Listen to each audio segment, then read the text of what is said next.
News line, अचूक वेधक.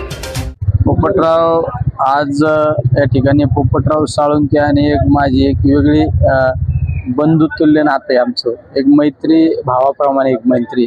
त्याचबरोबरीने कराड शहरामध्ये ज्यांच्या नेतृत्वाखाली या ठिकाणी आघाडी झाली ते आदरणीय आमचे नेते बाळासाहेब पाटील असो, या कराडचे उपनगराध्यक्ष आणि आताचे नगराध्यक्ष पदाचे उमेदवार राजेंद्र सिंग यादव असो, आमचे मोहसिन आंबेकरी असो, पोपटराव असो, या प्रभागातील आमच्या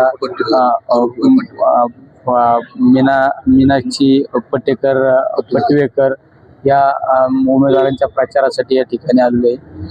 निश्चित या ठिकाणचे वातावरण आणि लोकांचा एक आनंद पाहिल्यानंतर निवडणुकीमध्ये हा निकाल आजच जाहीर झाल्यासारखं वाटतो. निश्चित आमचे पोपटराव तर सर्वाधिक मतांनी निवडून येतील. एक लोकप्रिय उमेदवार आहे आमचा. लोकांच्या सेवेसाठी सदैव असणारा, 24 तास 365 दिवस जे आपण म्हणतो टॅगलाईन, पण त्याप्रमाणे काम करणारे आमचे पोपटराव आहे. शरद पवार साहेबांच्या राष्ट्रवादीकडून सध्या मोठ्या प्रमाणावरती स्थानिक स्वराज्य संस्थांमध्ये वेगवेगळ्या आघाड्या केल्या गेल्या आहेत. एकंदरीत तुम्ही फिरताय, काय पद्धतीचं सध्याचं राजकारण आहे? शेवट तुम्ही पाहिला असेल, लोकसभा हा एक 25 लाख लोकांचा लोकप्रतिनिधी असतो. तो संसदेत जाऊन बसतो आणि आमदार हा विधिमंडळात जाऊन बसतो.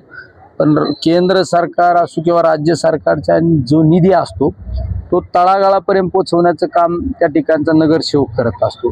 आणि नगरसेवक हा कुठल्या पक्षाचा, कुठल्या पार्टीचा, त्यापेक्षा चांगल्या विचाराचा जर नगरसेवक निवडून आला तो निश्चित त्याच्या सत्तेचा फायदा सर्वसामान्यांपर्यंत जाऊ शकतो. तुम्ही पाहिला असेल, आदरणीय पवार साहेब हे सर्वसामान्यांचे नेते म्हणून आज ओळखले जातात. शेतकऱ्यांचे नेते, बेरोजगारांचे नेते म्हणून पवार साहेबांची ओळख आहे. त्यामुळे पवार साहेबांचं अजेंडा काय आहे? तळागाळापर्यंत शासनाच्या योजना गेल्या पाहिजेत.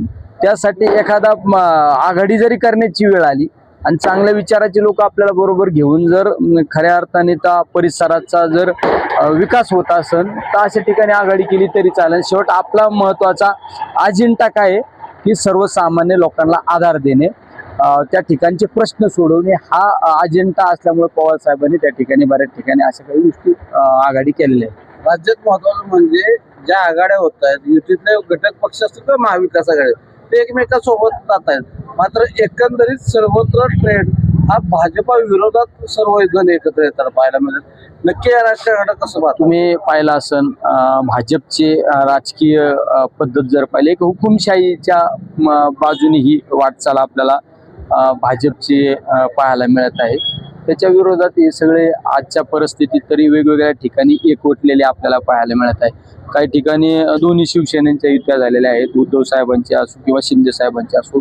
काही ठिकाणी राष्ट्रवादी काँग्रेस पवार साहेब असो, राष्ट्रवादी काँग्रेस अजितदादा असो किंवा इतर पक्ष एकत्र येऊन निवडणुका लढवलेल्या आहेत. पण असं कुठं दिसलं नाही की राष्ट्रवादी भाजप एकत्र लढलंय का, काँग्रेस भाजप एकत्र लढलंय का, शिवसेना एक भाजप एकत्र लढलं, असं काही झालं नाही. आणि ही हुकुमशाहीला विरोध म्हणून या ठिकाणी सर्व एकवटलेले आहे. न्यूज लाईन, अचूक वेधक.